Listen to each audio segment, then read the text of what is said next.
Namaskar. Welcome to Prakash on Basics. I'm Prakash Zo, and we've been talking about nuclear energy.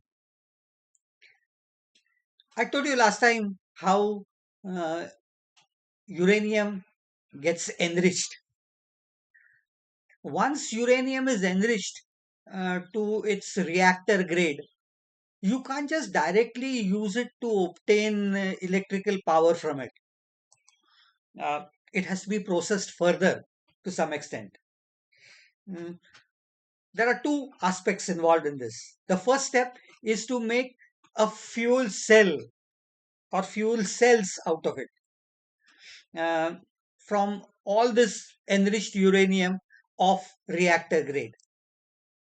Um, Let me remind you that this is a mixture of oxides of isotopes of uranium 235 and 238, uranium 238. All uranium is fissionable. That is, it can undergo fission by neutrons of suitable energy. But uranium 235 is said to be fissile. That is, it has a high chance of fission to release energy and naturally produce fission products, plus neutrons that can sustain what is known as a chain reaction. Actually, there is one more term known as fertile nuclear fuel. But that I'll explain a little later in a separate application of its own. Let's first talk of the fuel cell and how uranium is modified for this. Uh, these cells obviously are different from electrical cells that we talked of long back that produce chemical that convert chemical energy into electrical energy. That's not what happens here. Uh, this reactor grade uranium 235 that we have has uranium 235 anywhere between 3 to 5%. Obviously less than 20% that is required for reactors, and it is either uranium dioxide or U3O8, something that we talked of last time, and it's a fine powder. Uh, it is now taken to a separate uh, unit where it is mixed with a organic binder and it is sintered. Sintered means you heat it and compact it by applying a lot of pressure. And this forms very small pellets,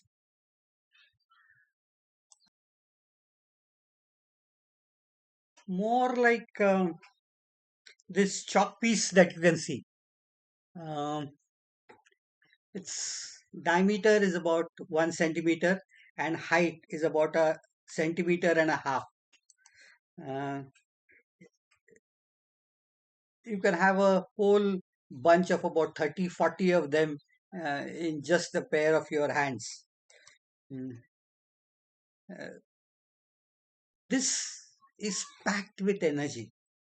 And depending upon the process of sintering, the amount of density that can be achieved in this packing it will be adjusted according to the type of reactor that is being used. Uh, each pellet, it is believed, is as good as about 500 kilograms of coal or about 560 kilograms of oil. That's the amount of energy that gets stored in such a small pellet. Um, these pellets of specific density are filled lengthwise in a zirconium metal tube. Zirconium is again an element, a metal.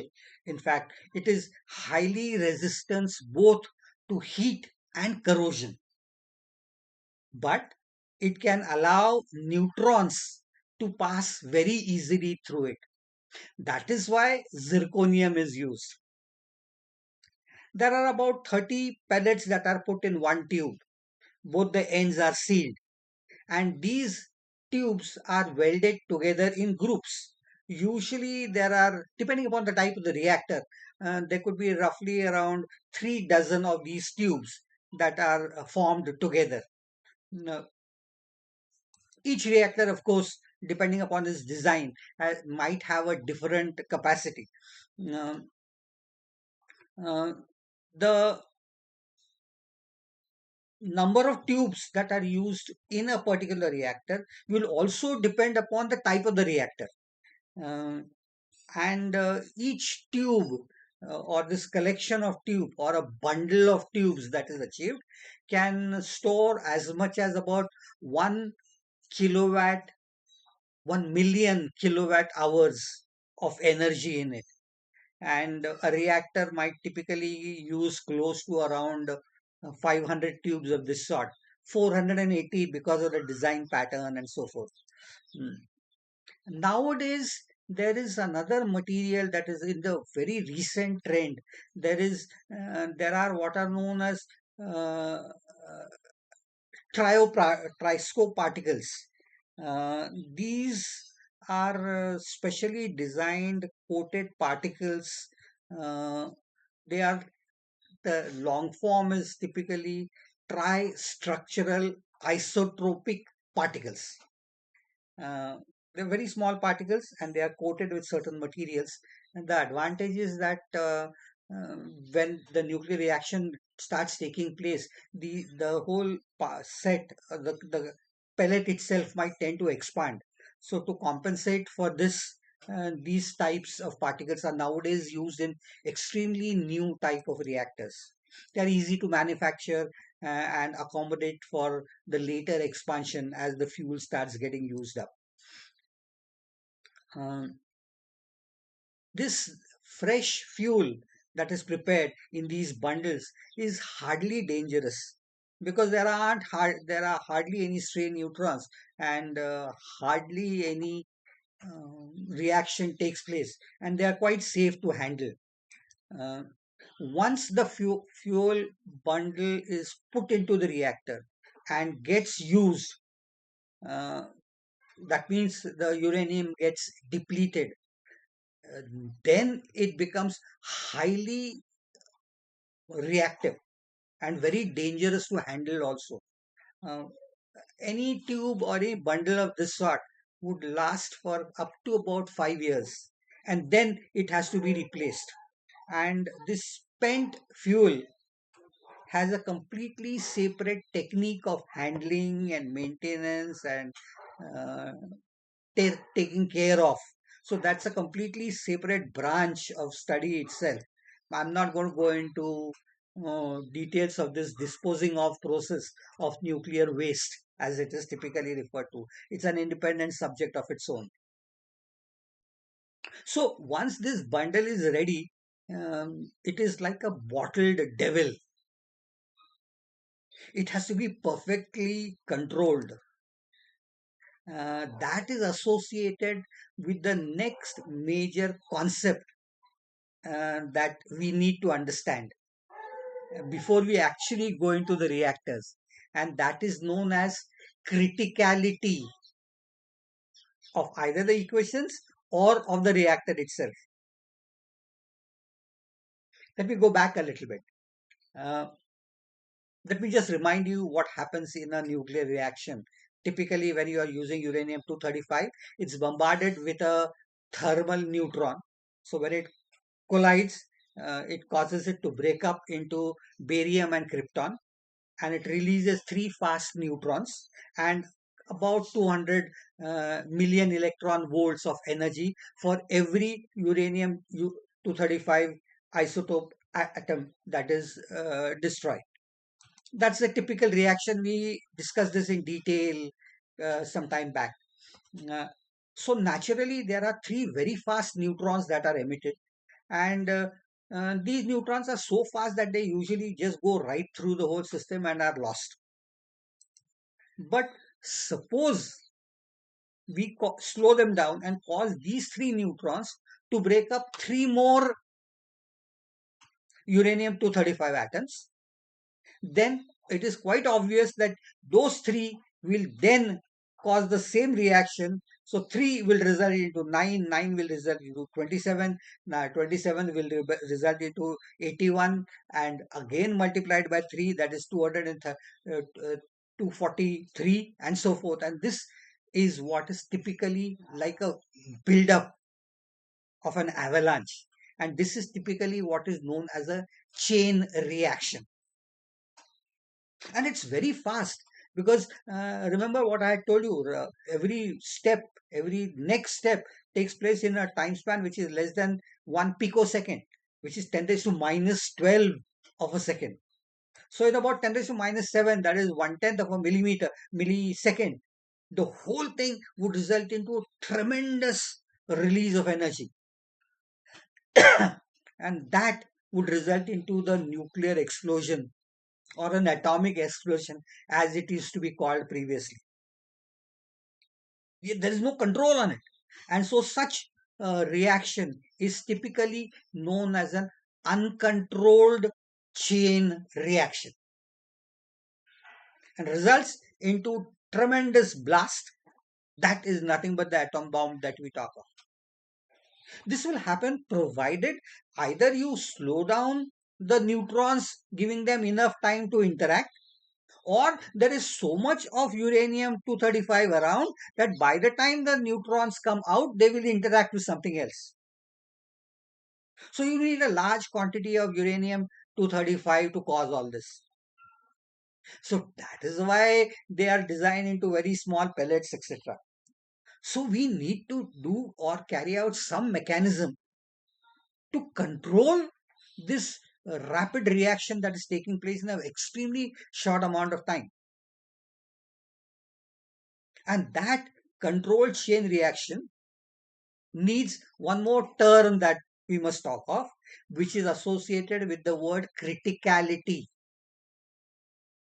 And it is represented in terms of a certain symbol. Typically, the alphabet K is used for it, which is a ratio. And it is a ratio of two numbers. Um, it, this ratio is actually known as neutron multiplication factor ratio. So it is x upon y. What is x? The number of neutrons that will be available for the reaction afterwards, divided by y, the number of neutrons that have caused the nuclear reaction to take place. So if I have, say, let's say simple numbers. So let's say I have 10 neutrons that have caused reaction and 30 have come out in the next step for further reaction. Then the ratio is 30 upon 10, which is 3. So K is 3. Now it's quite possible that we can determine this value of K uh, in value depending upon X and Y values. So either K can be equal to 1. That means 10 come in, 10 come out. This will mean that the reaction is sustained. And this type of value of the chain reaction or the value of K is said to be critical. If this K is less than 1, that means only 8 come out or 6 come out or 5 come out and 10 are available in the first step, then the value is less than 1. So gradually the number will keep on reducing, and this is known as subcritical. And there is another possibility where K is greater than 1, where it is known as supercritical, and it will accelerate the chain reaction. So it's like what I talked of. So 3 will create 30 and 30 will create 90 and 90 will create 810 and so forth. So that's what would happen. But it is possible by using certain techniques to control this process. I can reduce the value of K or increase the value of K or keep it to a particular level that I am interested in, where the amount of heat generated can be controlled. If K is greater than 1, more neutrons are going to be produced in the nuclear reaction in every next step, and they will produce still more amount of heat, and therefore they will be able to generate more amount of electricity. But if it gets out of hand, things like the Chernobyl uh, disaster could take place where everything went wrong. How? We'll talk of once we start talking of reactors. If K is less than 1, the number will keep on reducing and the reaction will slow down, so the energy will start decreasing and the temperature will begin to drop. And if K is adjusted exactly to 1, then the reaction will continue producing the desired amount of heat at the desired rate, and that can be utilized to produce the necessary amount of electricity. So how do you control this? For this, what you need are typically referred to as control rods. How they function is going to be a part of how the reactors actually work. This then will result into the release of energy. How much?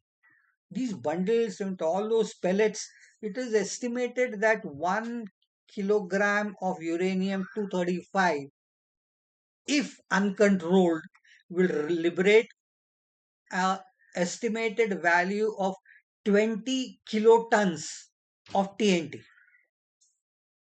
TNT is an explosive, trinitrotoluene, and its explosive power. It's 3 units of nitrogen-based compound, and then this is the one that is a very good type of an explosive.